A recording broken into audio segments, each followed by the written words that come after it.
Bueno, vamos a hablar ahora del último primer día y de todas estas modalidades nuevas que a veces sorprenden a los padres, otras no tantas, pero no saben cómo manejarlo.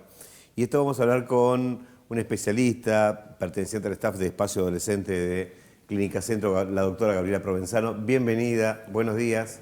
Buen día, Diego, ¿cómo estás? Bueno, Gabriela, contame un poco cómo se puede manejar toda esta bola de ansiedades, de nuevas culturas que se van dando, estas nuevas modalidades culturales que a los chicos, por un lado, los pasan de vueltas y a los padres a veces los ponen en alerta sin saber qué hacer, ¿no?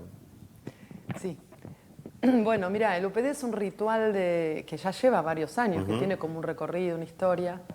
Es un ritual de pasaje, ¿no? Como de pasaje, ciertamente, al final de una etapa, que bueno, en esta época se celebra de una manera, como cualquier ritual, ¿no? Que tiene sus cuestiones. Fue progresando, se fue complejizando, y la historia es que, bueno, los chicos pasan la noche en una fiesta, ¿no? Y después esperan, o quieren, o hacen, van despiertos a la escuela, al otro día. Claro, y que fue sumando, como vos decís, complejizándose, sumando capas, ¿no? Como toda capas. cuestión que se socializa al extremo, porque al principio la mayoría, o lo que había sorprendido a las escuelas en su momento, hace muchos años, es que llegaban borrachos al último primer día, una gran cantidad de alumnos. Y después empezó a mejorar en algunas cosas, en algunos aspectos y en otros no. Acá hay varias cuestiones, me parece. Una es, digamos, que los chicos, están los adolescentes, que tienen, en principio hay que pensar que la parte, digamos, del cerebro que tiene que ver con las emociones, para ellos es muy, para cualquier persona es muy, si yo te pregunto, ¿te acordás de tu último año? No sé si tu último primer día, pero de tu último año te acordás, seguro, con mucha emoción, sí. Y lo recordás.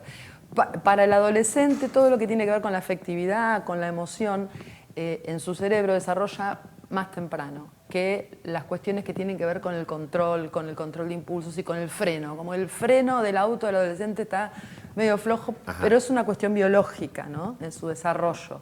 Y si bien tienen 17, más o menos, no son adultos, ¿no? Son adolescentes. Entonces el freno y los riesgos a los que se exponen, sin medir a veces las consecuencias, tienen que ver con su proceso madurativo. No es que sean estos adolescentes peores que los anteriores, ¿no? O sea, no replican también una época que se vive y un montón de cosas que vemos. Sí, estos son los adolescentes de esta época, mostrando cosas que no están buenas, a veces. Es un momento de alegría, ¿no? La recomendación siempre es no minimizarlo, no ser indiferente, porque para ellos es muy importante. Pero tampoco dejar de acompañarlos, ¿no? Y ahí entra la familia. Acompañar, dialogar. No podemos no estar presentes los adultos, cosas que a veces los chicos y las chicas esperan, ¿no? Que desaparezcan los adultos toda esa franja de tiempo, por eso mismo, porque el borde del adulto tiene que estar, es bastante antipático. Cualquier borde de cualquier límite es antipático. Mamá, papá, ¿qué haces acá? Y sí, estoy porque soy tu mamá o tu papá. Y tratar pero siempre tratar de hacer acuerdos, ¿no? Nuevos acuerdos. De eso un poco se trata, el acompañar a los adolescentes y a las adolescentes, en acordar nuevamente. A veces nos ponemos muy rígidos los adultos y entonces eso hace la cosa peor. Y a veces nos ponemos a la par y eso tampoco está bueno, ¿no? Los adolescentes de la Argentina empiezan a consumir alcohol, o el promedio, el inicio de consumo de alcohol es mucho antes que a los 17. O sea, si empezamos a hablar de estas situaciones de exceso de consumo, no solo de alcohol, sino de otras cuestiones, o del respeto, el respeto del cuerpo, hasta dónde no, esto ya es un montón. A los 17 con nuestros hijos y hijas ya estamos tarde. Claro. Si no te enteraste que esto pasaba es porque tenés el sueño bastante pesado y no sabés que sean los pibes a la noche, ¿no? O sea, porque claro, digamos, no todos los adolescentes consumen alcohol a los 14, pero en Argentina más de la mitad sí, ya lo probó. Sí. Y de hecho, en el espacio del consultorio debieran, de su control de salud, los adolescentes y las adolescentes a esa edad, que te estoy diciendo 13, 14, debieran poder empezar a escuchar hablar de esto de manos de un adulto que cuida su salud, como el pediatra, el médico adolescente, en un espacio de privacidad, que es lo que hacemos, ¿no? Y cuando yo pregunto a los 14, ¿probaste el alcohol? No, pero lo debes tener cerca. Sí, fulana, y te dice sí. Y él está cerca el vape y está cerca la marihuana, está. Entonces, como empezar a acompañar desde ahí, ¿no?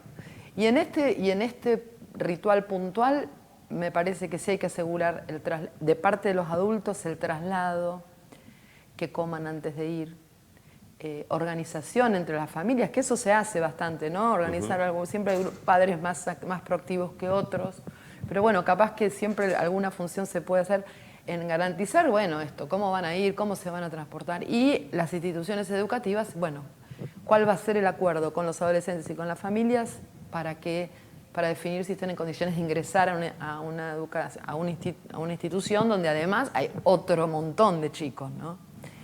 Entonces, me parece que a veces se quedan muy solos los adolescentes, ¿no? Y muy solas, porque los adultos, como vos decís, a veces no sabemos qué hacer. Y el hacer siempre siempre es difícil, siempre es odioso esta etapa, porque ellos van con el auto a toda velocidad y nos dicen, che, mirá que puede pasar esto.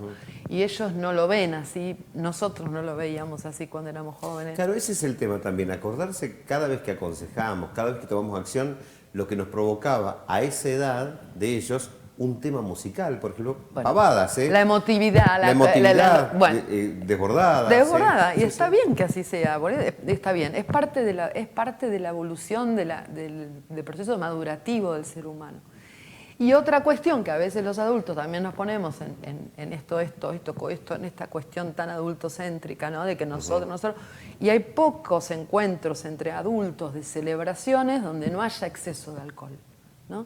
Entonces, bueno, nos miramos mucho a ellos, pero también tenemos que dar vuelta y pensar que, bueno, eso se viene mostrando. Por ejemplo, en las celebraciones de cumpleaños de 15, muchos de mis pacientes me cuentan que había alcohol. Ese alcohol lo pusieron los adultos.